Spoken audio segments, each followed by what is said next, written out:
The purpose of this video is to give a verbal overview of what you have read about in your syllabus for my class. Now, whether you are taking chemistry or physics, you're a freshman or a junior, all this stuff applies. Maybe some of the pictures you see here will apply to one class, but all the ideas will certainly apply to everyone. So here are our learning targets for this short video. You can see there are three there. We want to be able to start by looking at how to navigate the course website. So the learning target, I can easily navigate to the course website, and not just to it, but be able to use it. So if you look at the top of your syllabus, you will see there is a URL there for the course website, and the website is something that you will need to use every single day for this class. So looking at the heading of your syllabus, I happen just to pick out the college prep chemistry, but regardless of which class you're taking, it will look the same. There is a URL there for the website. I will circle it there for you. So take a moment and go ahead and pause this video, and if you haven't already, navigate to the website. I'd open a new tab, navigate to that website, maybe write that down, and go ahead and go to that website. Now, once you have done that, you need to bookmark it. Okay, this is later on in the syllabus. Bookmark that website. That means click the little star there towards the top right of your screen if you're using Google Chrome there. That will bookmark it. So all you have to do is click that link that is created from the bookmark, and you will go to the home page once you have bookmarked it. So once you've bookmarked it and you click that, the home page, you'll notice, looks like this. The top of it says welcome to Mr. Kurtz's website.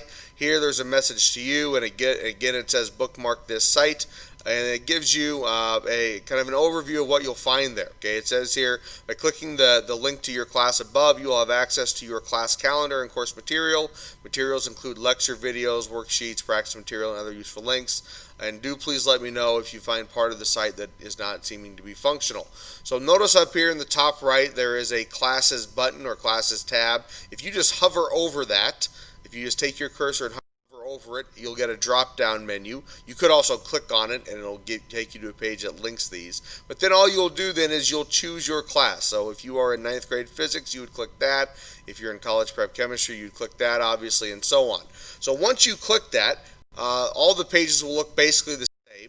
The one I happen to choose here was 9th grade physics, but if you're in conceptual chemistry, it'll say conceptual chemistry up here, and then you'll see a class calendar. Now the picture that I took, the screenshot here is for August, so obviously we weren't in school yet. If you were to scroll down that calendar, and my next picture here, if I scroll down the calendar here, you'll see what we're doing here on August 24th. So I just took this picture before school started, so I don't have the rest of the week here filled out, but you will see that shortly if it's not there already. And it just shows you what we're doing in class that day. Now, you can click on these and nothing's really going to happen. There's no links to anything. The homework, if you click on that, it'll just tell you what the homework is. Again, there's nothing in that on that link or button. There is no link there that will actually take you to the homework. You can access that through Google Classroom or what you've already been given in class. Now, the calendar is not the only thing, and frankly, it's not the most useful thing that you'll find on the website. If you scroll down below the calendar, what you will see there below is a link to all of the course material. So it says click on the link to the current unit of study to access a Google Drive folder with all the course material for the unit. Happy browsing.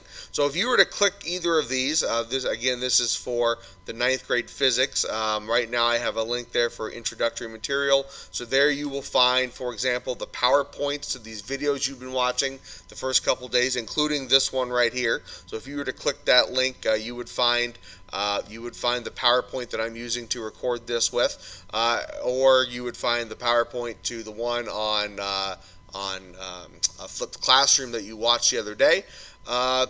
And then you'd find the syllabus that we're referring to here.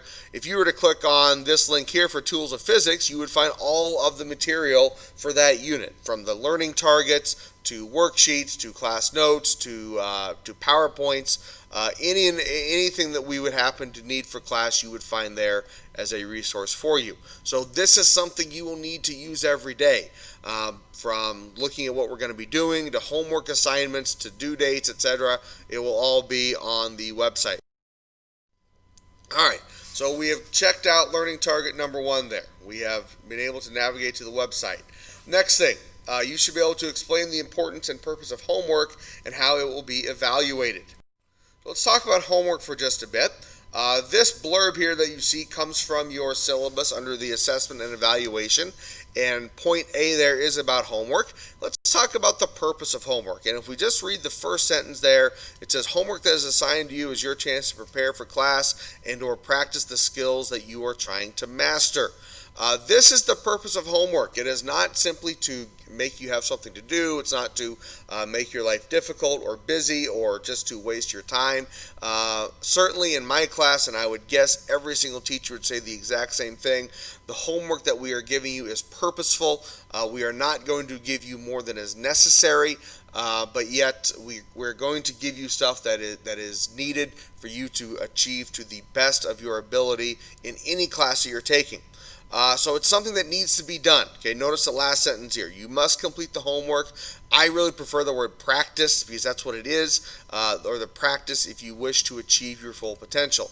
Now, along with homework, you might also see here in the middle of the paragraph in bold there that all homework or practice is ungraded in this class. Okay, that is absolutely the truth, because it is practice. You're going to make mistakes. The first time, the second time, the 10th time that you're practicing something, if it's new to you, there's a good chance you're going to make errors. So because of that, I never grade it. It is never used for any sort of grade. That is not something that I find useful, because I want you to do it as practice. I don't want you to worry about getting the right answer or the wrong answer. I want you to get the practice that you need in order to be successful. All right, so that is the second learning target we wanted to look at here. And finally, you want to be able to describe standards-based grading and how you will be evaluated in this class. So standards-based grading, many of you have probably heard of this term before. Maybe you've had some other classes that have you've been evaluated by standards-based grading. The whole idea of standards-based grading is, instead of simply accumulating points for how many right answers or wrong answers you get on all the different assignments that you have throughout a semester, is you are evaluated based on your level of skill in meeting the learning goals of the class. So let's talk a little bit about that. The learning standards and targets, objectives, goals, whatever you want to call them. So at the beginning of every unit, you will get a sheet of paper from me that looks something like this. The one I happen to pick out here is for college prep chemistry, but again, regardless of which class you're in, you will get a sheet that looks something like this, where it lists the unit at the top. So this one is for tools of chemistry, and this is our first unit for college prep chemistry. And every unit has an essential standard. Okay, you can see here this one is I can use proportional reasoning through the use of dimensional analysis to solve problems. And then from that, in this case, there are 3 learning targets. So in order to meet this standard, to show that you know what you're doing and are proficient or better on this standard, you would need to be able to describe conversion factors, use prefixes, and use dimensional analysis to solve problems. Now, as far as how this works for grading then, and assessment, and how your final grade is determined, when you look at PowerSchool, when you look at the grade book in there, you will not see individual grades for assignments or homeworks or in individual quizzes. You will see simply an assignment, if you will, that is just this target. Okay, it probably labeled something like Tools of Chemistry 1, Dimensional Analysis, and you will get a proficiency score for that learning standard. Let's talk about that idea of a proficiency score, proficiency scale. So you'll find this in your syllabus. A proficiency scale is common with standards-based grading. We don't track points, as in you got 4 out of 5 of the questions right, so in the grade book you see 4 out of 5. A proficiency scale simply assesses how well you are able to meet a standard. And we do this in my class through a simple, really a 3-point scale. You might call it 4-point scale, or a 10, 9, 8, 5, where if you are mastering that particular skill or learning target, you'll have a 10. If you are advanced with it, you'll have a 9.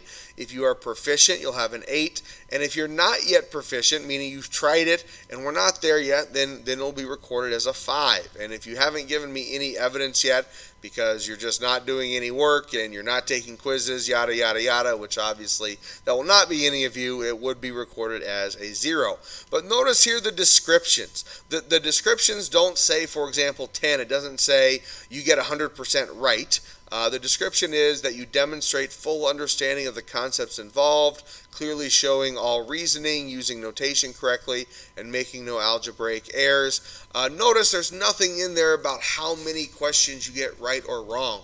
So when I evaluate your work, and yes, it is somewhat subjective, meaning it is up to me. Okay, there's not some set in stone. If you get this many right, then it's a 10, or this many right, and it's a 9. I look at it and I say, has this student mastered this? Okay, if you are demonstrating a full understanding with great reasoning and really awesome work, then yeah, you're going to be at that mastery mark. All right, so the question then is, how does all this come together to give you a final grade? Well, in a traditional standards-based grading system, or in a true standards-based grading system, a lot of times there aren't final grades. But that's not something that we do here in our school in Lake Mills, so we do have to come up with the final grade. So the final grade will look very much like a traditional system, where we take all of your proficiency scores and we find out what percentage of the total that you could have gotten. So if there were a maximum possible, say, of 100 proficiency scale points, if you will, and you got 87 of them, then that would be an 87%. And if you look at the scale here, that would be in the B range. Now you'll notice this particular grading scale is close to what we might call our default scale here at Lake Mills. I modify it just slightly to reflect the fact that it is standards-based grading, where you'll notice each of the letter grade distributions, A, B, C, D, covers the same amount of a percentage. So the A mark, if you include the A minus, goes from 92 to 100, so that's 8 percentage points range there. B goes from 84 to 92, so again, that's an 8 percentage point range there. So this spreads it out a little bit to better reflect the nature of standards-based grading. So when all is said and done, yes, you will have an A, a B, a C, whatever it is that you end up earning for the class, but how we go about determining that is a little different than what you might be used to. All right, so finally looking at our learning targets here, you can see that we have navigated to the course website. We have explained the importance of homework and how you'll be evaluated on it, and we have described standards-based grading.